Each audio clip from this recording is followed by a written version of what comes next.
On va en revenir aux mots employés par Adèle Haenel cette semaine qui disait « Je dois le fait de pouvoir parler à toutes celles qui ont parlé dans le cadre des affaires MeToo, témoignages, accusations de la comédienne contre un réalisateur, accusation d'attouchement et de harcèlement sexuel lorsqu'elle était âgée de 12 à 15 ans, démenti de Christophe Ruggia qui se dit lui cloué au pilori et qui évoque une relation particulière. Faut-il y voir la fin d'une certaine omerta? Reportage de 7 jours BFM, Stéphanie Zenati, Alexis Cuvillier et Sophie Hermé.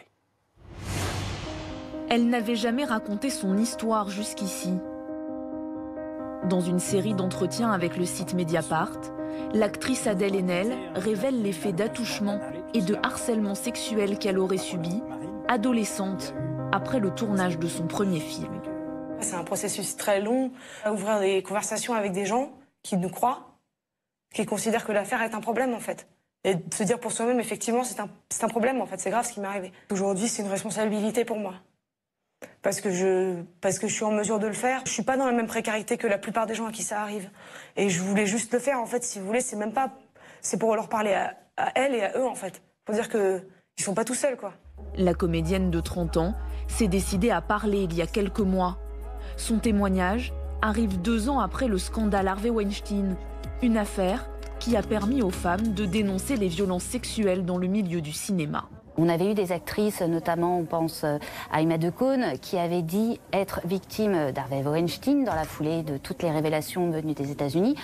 On a eu des actrices ou des mannequins qui ont accusé Luc Besson. C'est la première fois qu'une actrice française de premier plan, elle a 2 Césars, elle a été quasiment toutes les dernières années en sélection à Cannes. C'est la première fois qu'une actrice française qui a cette place dans le cinéma français s'attaque à un réalisateur français. L'homme qu'Adèle Haenel accuse, c'est lui. Christophe Ruggia, un réalisateur peu connu du grand public, mais identifié au sein de la profession. Il a notamment coprésidé la Société des réalisateurs de films. En 2001, il fait tourner à l'actrice, alors enfant, son premier film. Un drame baptisé Les Diables. Selon plusieurs témoignages recueillis par Mediapart, leur relation sur le plateau dérange. Et selon Adèle Haenel, il aurait ensuite mis en place tout un système pour avoir une emprise sur elle. Il ne s'agit pas d'une malencontreuse caresse, non.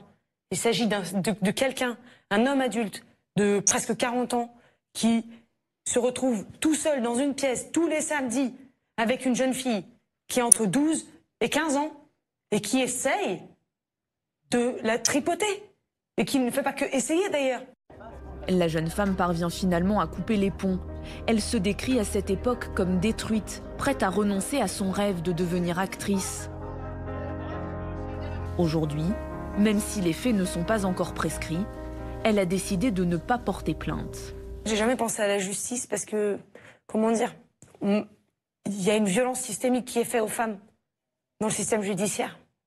Et ça, c'est aussi ça dont je pense qu'il faut parler. C'est qu'en fait, moi, je crois à la justice. Mais il faut que la justice, elle parle de toute la société. C'est un viol sur 10. C'est ça qui aboutit à une condamnation en justice. Ça veut dire quoi? Des 9 autres? Ça veut dire quoi de toutes ces vies, en fait? Après les révélations de la comédienne, la Société des réalisateurs français a décidé de le radier de ses membres. La SRF exprime son soutien total, son admiration et sa reconnaissance à la comédienne Adèle Haenel.